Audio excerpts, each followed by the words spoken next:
Don't you think, as the BBC, it would be very interesting to come here and discuss the fact that I was put in a dungeon for 92 days and then locked in house arrest without charge? Don't you think that's a far more interesting conversation than old YouTube snippets? Don't you think that would be interesting? You're here under house arrest because there's an ongoing investigation into rape and human trafficking allegations against you. Correct. I've been incarcerated without charge. And don't you think the rape allegation has been dropped? Has been incarcerated for. Correct. So I'm incarcerated without charge, and I think that would be a far more interesting conversation than, I guess, Julian Assange is incarcerated without charge, and nobody's interested in that either. So if you actually wanted to do some genuine journalism and investigation, we could talk about the fact that an innocent man who has yet to be charged with a crime has had his liberty deprived of him. And I think that would be a far more interesting angle than talking about me being the most dangerous man in the world because I own a car.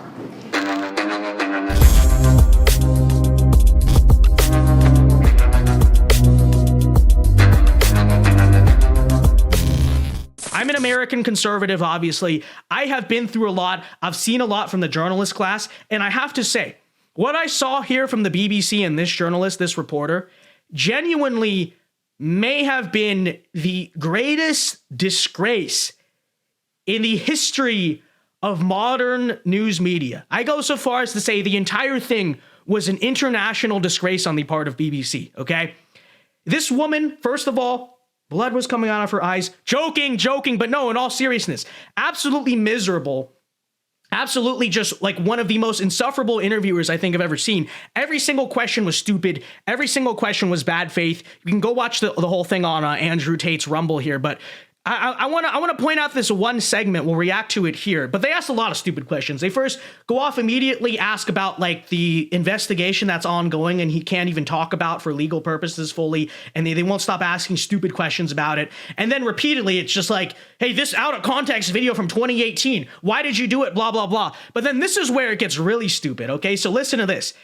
The woman from the BBC here gets caught straight up making stuff up. I'm going to play it for you. She basically asked this question. She keeps saying this. She's like, you're a bad influence. Why are people saying this about you? Why are random people saying this about you? And then take a listen here. Well, listen to this.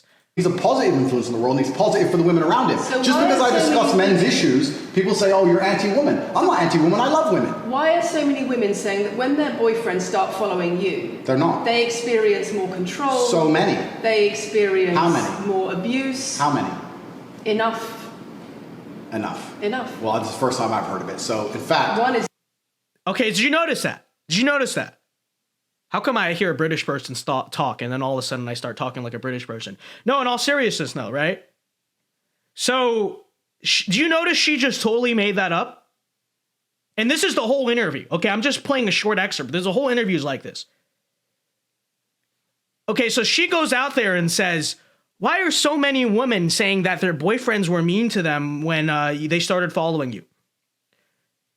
And Andrew Tate asks a very simple question.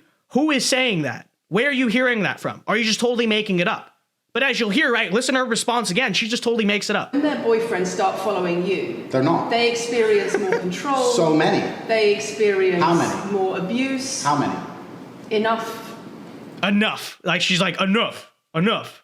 Yeah, that's not really an answer to the question, right? Where are you getting that from? She's just literally making stuff up to ask bad faith questions. And this is the entire interview. I kid you not.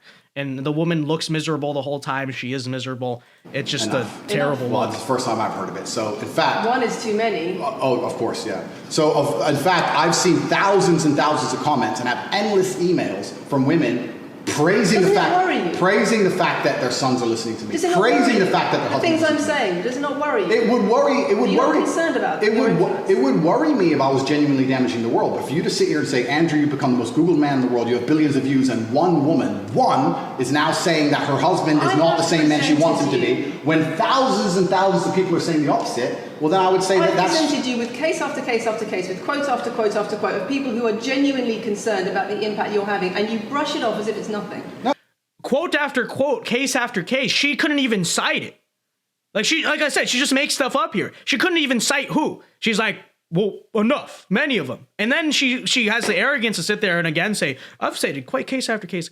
And listen, I don't care if you like Andrew Tate or not. You can dislike him. I know it's always a divisive topic in our audience, but I just have to point this out because this was one of the worst conducted interviews I've ever seen. And like I said, we're conservatives. We've watched all the bad interviews with Donald Trump.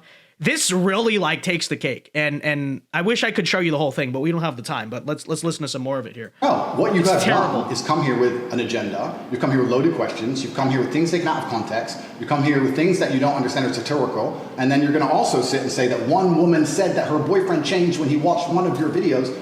And then I don't know what you expect me to say to that. That's sarcastic and jokes. No. That's how you explain the comments you made. For you to sit down. Would you like to apologise for any of them? For you to sit down. For you to sit down. It's fine. No, it's fine. It's easy. For you to sit down and say that one woman said that her boyfriend watched an Andrew Tate video and now he won't do the dishes, or whatever your argument is, and Which she won't cite. I'm somehow the worst, most dangerous man in the world because I have a car. It's just disingenuous, and I'm enjoying this interview very much because this shows the world. It's great. It shows the world the truth about the legacy media because they beg me for interviews. They beg me. You have been begging me for months. Please, we need to be relevant. And then you come here with loaded questions trying to paint a picture of me, which is completely and utterly false. I am a good, positive influence for the world. The things I teach men are stoicism, discipline, self-respect, hard work, obeying authority, listening to your fight coach, working hard in school, making as much money as possible in your job. If you actually watch the things I say, if you actually watch my comments about women, I've done long podcasts for hours long about females, talking about protecting for them, providing for them, how I believe a woman should be treated in a relationship. I've done all of this, but you don't watch any of it, and then you come here and ask me to answer questions I've answered at length thousands of times. Since you came out of custody, there seems to have been a lot about your... So that's just an excerpt of it. Like I said, I'm not going to play the whole thing. You can watch the whole thing on Andrew Tate's Rumble, I think. And then here's the thing too, right? Not that we exactly expected a good faith interview out of the BBC, but, you know, we've talked at length on this channel about this case itself, about how, you know, there's arguable human rights violations going on, about the fact that the guy in many ways, like, is probably, I guess still is, but was, especially when he was in jail, something of a political prisoner. And if you watch this whole interview, not once do they really bring up that aspect of it. The whole thing is just, oh, well, you said this on the internet like 5 years ago before you had a following. Every single question, just again and again and again. And then she also brings up this rape charge that they're talking about, which has been dropped. Right? And there's another point at the interview. You go watch it. It's towards the end. There's a point where she keeps bringing up, well, you're being charged of rape.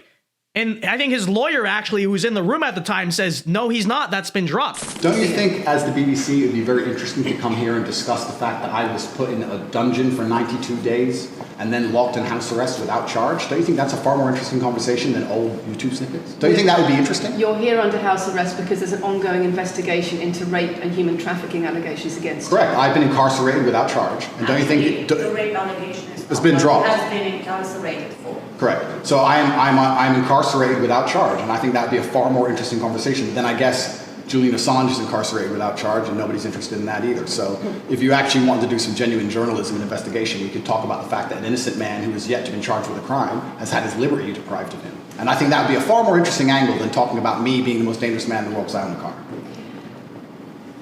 And this question about schools being very worried about your influence. Yeah. Boys in primary school, or boys as young as 11 are quoting you at school, Yeah. attacking girls, refusing to respect female teachers. Yeah. Would you like to say anything about that? I'd like to say a lot. First things first, as I've repeatedly said, and the only reason I keep repeating it is because I'm sure this interview will be edited. I am a positive force for the world, and I teach children discipline. I teach the world discipline, male or female, of any age. And a lot of women listen to me as well. 40% of the people who listen to me are actually female.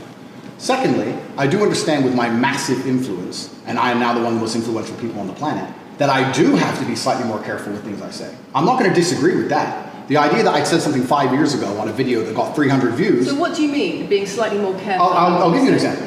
Some of the jokes I made 4 or 5 years ago on a YouTube channel that got 300 views, I would no longer make... Like what? Like the OnlyFans joke, the one you mentioned repeatedly. When she said, my man's car is my car, and then she said she did OnlyFans, and I said, what do you sell on OnlyFans? She said, my tits. And I said, well, those are your man's tits. As a joke, ha ha ha, everybody laughed. The fact that I could do that on a podcast 5 years ago and it only got 300 views, now I understand I'm the most influential man on the face of the planet. I would be more careful with certain things I say. That doesn't mean the things I originally said were genuinely out to harm people. Do you really believe you're the most influential man on the face of the planet? I'm the most Googled person on the planet. Do you believe you're the most influential man on the face of the planet? I'm the most Googled man on the planet. think we're done.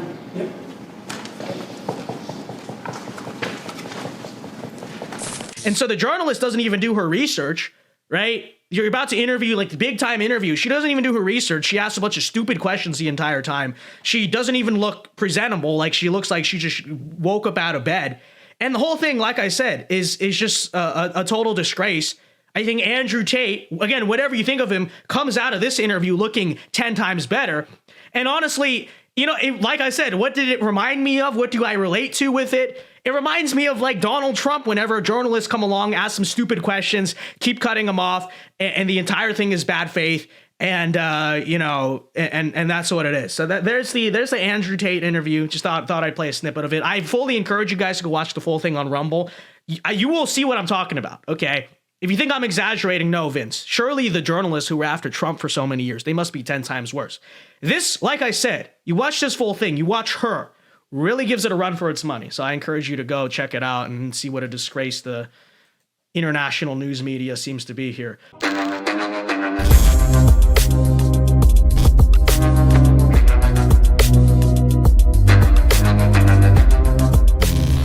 Hey guys, Vince Dao here. Hope you enjoyed that clip from the Vince Dao Show. If you did, be sure to leave a like and subscribe if you are new to the channel. And be sure to check out the Vince Dao Show live every weeknight here on this channel at 8 p.m. Eastern Time. It is a great show. Many are saying this.